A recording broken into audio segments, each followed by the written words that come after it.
नमस्कार, स्वागत है आप सभी का यस के एक्सेलेंस ट्यूटोरियल में। तो आज हम लोग देखने वाले हैं प्रश्नावली 13.2 का जो है क्वेश्चन नंबर 1। क्वेश्चन नंबर 1 है कि एक ठोस एक अर्धगोले पर खड़े एक शंकु के आकार का है, जिनकी त्रिज्याएं जो है 1 सेंटीमीटर तथा शंकु की ऊंचाई उसकी त्रिज्या के बराबर ही है। इस ठोस का आयतन जो है पाई के पद में जो है ज्ञात कीजिए। तो दोस्तों, इससे पहले हम लोग जो है इन बेसिक सूत्रों को जो है जान लेते हैं, जो इस चैप्टर में जो है सूत्रों की आवश्यकता पड़ेगी। तो इस चैप्टर में जो है शंकु के आयतन का जो है सूत्र की आवश्यकता पड़ेगी। तो शंकु का आयतन जान लीजिए, 1/3 पाई आर स्क्वायर एच होता है। गोले का आयतन 4/3 पाई आर क्यूब होता है। 4/3 यानी कि 4/3 पाई आर क्यूब होता है। और अर्धगोले का आयतन 2/3 पाई आर क्यूब होता है, या 2/3 पाई आर क्यूब होता है। देखिए, इसी का आधा कर देंगे तो 2 से भाग देंगे तो 2/3 आराम से पाई आर क्यूब हो जाएगा।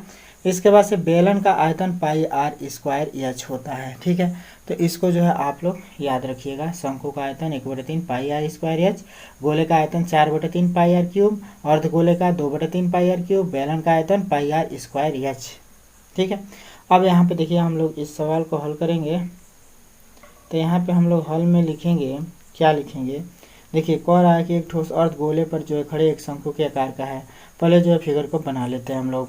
यहाँ पे देखिए एक जो है शंकु है, अर्धगोले पर जो है बैठा है। तो मान लीजिए कि आपका अर्धगोला ये है, ठीक है, और इस पे जो है शंकु बैठा दीजिए। ठीक है, ये आपका शंकु हो गया। और कहा जा रहा है जिनकी त्रिज्याएं 1 सेंटीमीटर तथा शंकु की ऊंचाई उसकी त्रिज्या के बराबर है। तो मान लीजिए कि ये जो शंकु है, तो शंकु की त्रिज्या भी जो है क्या है, आर है। और बेलन की थी अर्धगोले की भी त्रिज्या क्या है, आर है।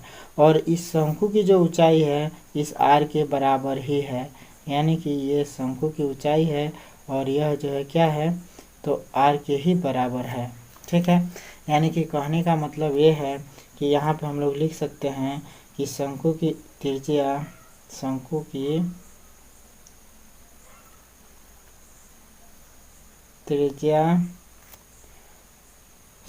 त्रिज्या बराबर है शंकु के ऊंचाई के।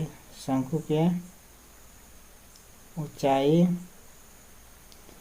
बराबर है, शंकु के ऊंचाई के बराबर है। और शंकु का ऊंचाई जो है इस अर्धगोले के त्रिज्या के ही बराबर है। शंकु की ऊंचाई अर्धगोले का त्रिज्या, अर्धगोले की त्रिज्या सभी जो है क्या है, एक बराबर है। ठीक है, सभी एक बराबर है। और यह कितने के बराबर है, 1 के बराबर है। सभी जो एक बराबर है और ये जो है कितने हैं, तो 1 के ही बराबर हैं। यहाँ देखिए जिनकी त्रिज्या 1 सेंटीमीटर है, तो त्रिज्या के बराबर क्या है, शंकु की ऊंचाई है। तो शंकु की ऊंचाई बराबर, ऊंचाई एच बराबर भी जो है क्या होगा, शंकु की ऊंचाई यानी कि एच बराबर कितना हो जाएगा, 1 क्या होगा। शंकु की त्रिज्या यानी कि आर बराबर कितना होगा, 1 क्या होगा। और अर्धगोले की त्रिज्या यानी कि आर बराबर जो है क्या हो जाएगा, 1 ही होगा। क्योंकि शंकु की त्रिज्या और अर्धगोले की त्रिज्या सेम होगा, क्योंकि शंकु इस अर्धगोले पर ही बैठा है। ठीक है, तो अब हम लोग जो है इस आकृति का जो है पृष्ठीय क्षेत्रफल निकालें। तो जो है पृष्ठीय आयतन निकालें, इस ठोस का आयतन निकालें पाई के पद में। तो ठोस का आयतन का मतलब इस अर्धगोले का आयतन और प्लस में शंकु का आयतन हो जाएगा। तो यहाँ पे हम लोग लिखेंगे शंकु के ठोस आकृति का आयतन या ठोस का आयतन बराबर क्या लिखेंगे, ठोस का आयतन, तो ठोस का आयतन बराबर क्या हो जाएगा, तो शंकु का आयतन, शंकु का आयतन प्लस में क्या हो जाएगा, अर्धगोले का आयतन, प्लस में अर्धगोला का आयतन। जगह नहीं है, नहीं तो इधर लिखते। ठीक है, अर्धगोले का आयतन।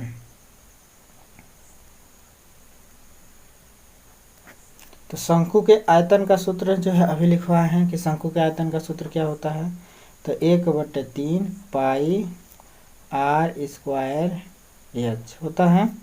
और प्लस में अर्धगोले का आयतन, तो अर्धगोले का आयतन क्या होता है, तो 3 पाई आर क्यूब होता है, 2/3 पाई आर क्यूब। अब इसमें हम लोग मान भर देते हैं, तो 1/3, या इसमें पहले पाई आर कॉमन निकल रहा है तो पाई आर कॉमन ले लीजिए, 1/3 इसमें भी 1/3 निकल जाएगा, तो 1/3 पाई आर जो है हम लोग स्क्वायर कॉमन ले सकते हैं, क्योंकि यहाँ वर्ग है और यहाँ क्यूब है तो वर्ग कॉमन निकल सकता है।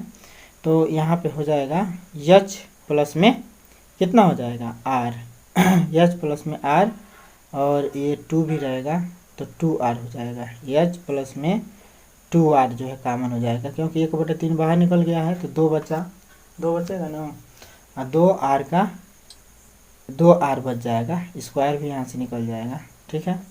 तो 2r हो गया। मैंने देखिए यहाँ पे 1/3 है, यहाँ भी हम लोग इसको लिख सकते हैं 1/3 गुणे 2 लिख सकते हैं ना, तो यहाँ भी 1/3 निकाल सकते हैं, तो 1/3 कॉमन निकल गया, पाई निकल गया, आर स्क्वायर है इसमें भी आर स्क्वायर मिल जाएगा तो आर स्क्वायर निकल जाएगा, यानी कि क्या बचेगा एच प्लस में जो है 2r बचेगा, एच प्लस 2r बचेगा। अब इसमें हम लोग मान भर देते हैं, तो 1/3 पाई को पाई ही रहने देना है, आर का मान 1 है तो 1 का वर्ग, प्लस में ऊंचाई भी 1 है और प्लस में 2 इंटू आर का मान भी 1 है ना, तो जो क्या हो जाएगा। अब यहाँ पे जो हम लोग लिख सकते हैं इस बात को क्या, अब यहाँ पे देखिए 1/3 पाई 1 का वर्ग करेंगे तो 1 होगा, तो यानी कि 1/3 पाई रहने दीजिए, यहाँ पे 1 का वर्ग का मतलब 1 का इसमें गुणा करेंगे तो ऐसे ही दिखेगा ना, और 1 2 गुणा 1 2 हो जाएगा, तो इसको हम लोग लिख सकते हैं क्या 3 लिख सकते हैं 3। अब जो है क्या कर सकते हैं हम लोग, इस ब्रैकेट को खोल देंगे तो 1/3 अब पाई इंटू जो है क्या हो जाएगा 3 से 3 कैंसिल कर सकते हैं, तो 1 गुणे पाई का मतलब क्या हो जाएगा पाई, 1 गुणे पाई का मतलब पाई, तो पाई जो है सेंटीमीटर क्यूब जो है क्या हो जाएगा, इसका आयतन हो जाएगा, इस ठोस का आयतन, ठीक है। तो यही आपका आंसर हो जाएगा। ओके, अब इसके बाद से जो है हम लोग क्वेश्चन नंबर 2 देख लेते हैं। अब यहाँ पे देखिए क्वेश्चन नंबर 2 है कि एक इंजीनियरिंग के विद्यार्थी रचेल से एक पतली एल्युमिनियम की शीट का प्रयोग करते हुए एक मॉडल बनाने को कहा गया है, जो एक ऐसे आकार का है जिसके दोनों सिरों पर 2 शंकु जुड़े हुए हैं। कहा गया उसको जो एक ऐसे जो है बेलन के आकार का है, जो एक ऐसे बेलन है, एक ऐसे बेलन के आकार का है, बेलन समझिए बेलन के आकार का है जिनके दोनों सिरों पर 2 शंकु जुड़े हुए हैं। इस मॉडल का व्यास 3 सेंटीमीटर और इसकी लंबाई 12 सेंटीमीटर, यदि प्रत्येक शंकु की ऊंचाई 2 सेंटीमीटर है तो रचेल द्वारा बनाए गए मॉडल के अंतर्विष्ट हवा का जो है आयतन ज्ञात कीजिए। देखिए ये जो है शंकु की आकृति क्या है, कह रहा है कि एक बेलन पे जो है 2 शंकु हैं, एक बेलन है और इस पे जो है क्या है 2 शंकु अध्यारोपित हैं दोनों तरफ, ठीक है। तो एक मान लीजिए कि ये बेलन है और इस बेलन पे जो है 2 शंकु जो है अध्यारोपित है, ठीक है। दोनों शंकु जो है क्या है सेम है, दोनों शंकु क्या है सेम है, माने एक बराबर है, ठीक है, ऐसे हैं, ठीक है। इसकी टोटल ऊंचाई यानी कि लंबाई दे रखा है, टोटल लंबाई 12 है, यहाँ से ये शंकु की ऊंचाई दे रखा है 2 सेंटीमीटर, प्रत्येक शंकु जो है की ऊंचाई दे रखा है 2 सेंटीमीटर, ठीक है। तो आप ही बताइए कि इस जो है बेलन की हाइट कितनी होगी। भाई ये टोटल 12 है और इधर से शंकु 2 है और इधर से शंकु 2 है, तो बीच वाला हिस्सा कितना होगा तो 8 होगा, 8 4 12 तभी ना पूरा होगा, तो ये हो गया बेलन की ऊंचाई 8 हो जाएगा ना, बेलन की ऊंचाई कितनी हो जाएगी 8 हो जाएगी और शंकु की ऊंचाई 2 हो जाएगी, ठीक है। तो यह जो है कंप्लीट हो गया। अब देखिए शंकु का जो त्रिज्या होगा वही बेलन का भी त्रिज्या होगा, ठीक है। तो यहाँ पे लिखेंगे क्या शंकु की त्रिज्या बराबर बेलन की त्रिज्या, हॉल में लिखेंगे दिया है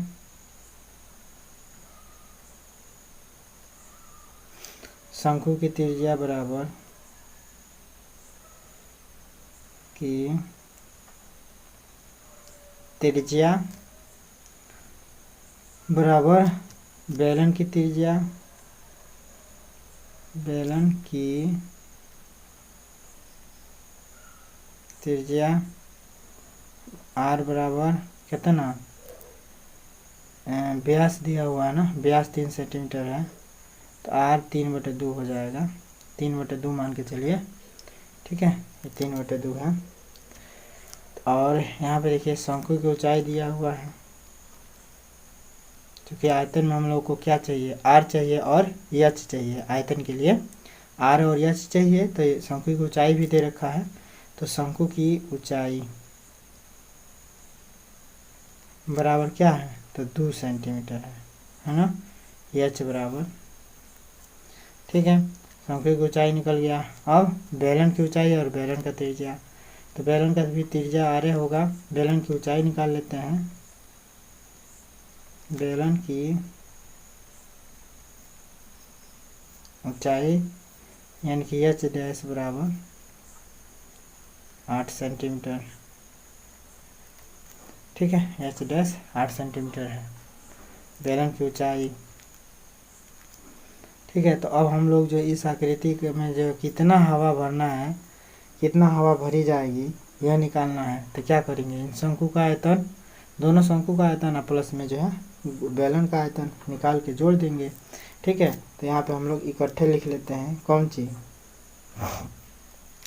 भाई 8 कैसे होगा, तो टोटल में से जो है 4 घटा देंगे, 12 में से 4 घटा देंगे तो 8 4 12 नहीं हो जाएगा, मैंने इसको बताने की तो ज़रूरत है नहीं, टोटल में से जो हम लोग क्या कर देंगे, टोटल में से यानी कि 12 में से शंकु का हाइट निकालना है तो 12 - 4 कर देंगे भाई, 2 सेंटीमीटर इधर 2 सेंटीमीटर इधर, 4 कर देंगे तो 8 सेंटीमीटर आ जाएगा, ठीक है। तो डायरेक्ट हमने लिख दिया है, ठीक है। तो हम लोग लिखेंगे मॉडल में भरी जाने वाली हवा का आयतन, मॉडल में अंतविष्ट, अंतविष्ट का मतलब अंदर की तरफ हवा,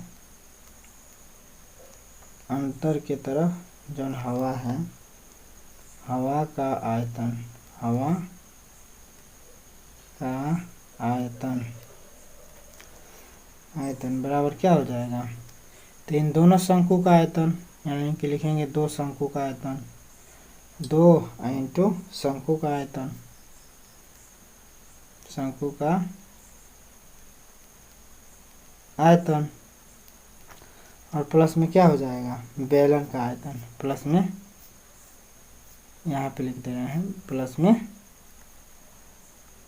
बेलन का आयतन होगा। तब यहाँ पे देखिए शंकु का आयतन 2 गुणे भाई 2 है तो 2 आएगा, और फिर शंकु का आयतन होता क्या है, तो 1/3 पाई आर स्क्वायर एच होता है शंकु का आयतन, और प्लस में बेलन का आयतन निकालना है, तो बेलन का आयतन क्या होता है, पाई आर स्क्वायर एच होता है, तो इसमें एच डैश आ जाएगा, ठीक है, पाई आर स्क्वायर एच डैश होता है। तो अब हम लोग जो है क्या करेंगे, इसको सॉल्व करेंगे, पाई आर स्क्वायर इसमें भी है, पाई आर स्क्वायर इसमें भी है, पाई आर स्क्वायर कॉमन निकाल लीजिए, तो पाई आर स्क्वायर कॉमन हो जाएगा, तो यहाँ पे हम लोग लिख सकते हैं 2 का 1 में गुणा करेंगे तो 2/3 एच, और प्लस में क्या हो जाएगा, एच डैश होगा। अब यहाँ पे हम लोग जो है इसको लिख सकते हैं पाई का मान 22/7, पाई का मान 22/7, तो 22/7 ले लीजिए, आर का मान 3/2, तो 3/2 इसका जो है वर्ग, ब्रैकेट में 2/3 आएगा, 2/3 और एच का मान कितना है, तो शंकु की ऊंचाई 2 है, तो 2 धन में एच डैश का मान कितना है 8, यही है ना, तो इतना लिख देंगे। फिर अब इतना बराबर हम लोग क्या लिख सकते हैं, अब देखिए इतना बराबर क्या हो सकता है,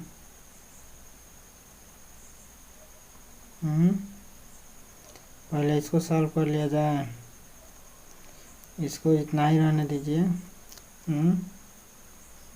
कुछ कटने वाला है नहीं। अब इतना बराबर हम लोग लिख सकते हैं 22/7 गुणे 3 का वर्ग करेंगे तो 3 तरीके 9 और 2 का वर्ग करेंगे तो 2 दूना 4 होगा। और यहाँ पे जो है 2 दूना 4 और 3 और प्लस में हो जाएगा 8 होगा ना। इतना बराबर हम लोग लिख सकते हैं क्या। अब भाई देखिए इसमें से कोई कटने वाला नहीं है ना, 2 से काट के भी क्या कर लेंगे, 2 से कट रहा है तो काट दीजिए, 2 दूना 4 और 2 ग्रहम 22 है, अब कटेगा नहीं तो 11 9 99, 11 9 99 आएगा, 7 दूना 14 तो ये हो जाएगा 99 और 14 हो जाएगा। इधर है 8 तरीके 24 4 28 हो जाएगा, 24 4 28/3 हो जाएगा। भाई 3 का 8 में गुणा कर लेंगे, 3 8 24 और 4 है तो 4 24 4 28। अब इसको हम लोग लिख सकते हैं 99/14 गुणे 28/3। 14 से इसको काट सकते हैं, 14 दूना 28 और 3 से इसको काट सकते हैं, 3 तरीके 9 3 तरीके 9। अब 33 दूना 66 तो 66 सेंटीमीटर क्यूब जो है क्या हो जाएगा, इसमें हवा आएगा। 66 सेंटीमीटर क्यूब जो है क्या होगा, इसमें हवा आएगा। ठीक है, यही आपका आंसर हो जाएगा। तो आई होप दोस्तों आप लोगों को ये सवाल समझ में आ गया होगा। सवाल समझ में आता है तो चैनल को लाइक सब्सक्राइब कर दीजिएगा और अपने यार दोस्तों में शेयर भी कर दीजिएगा। जय हिंद दोस्तों।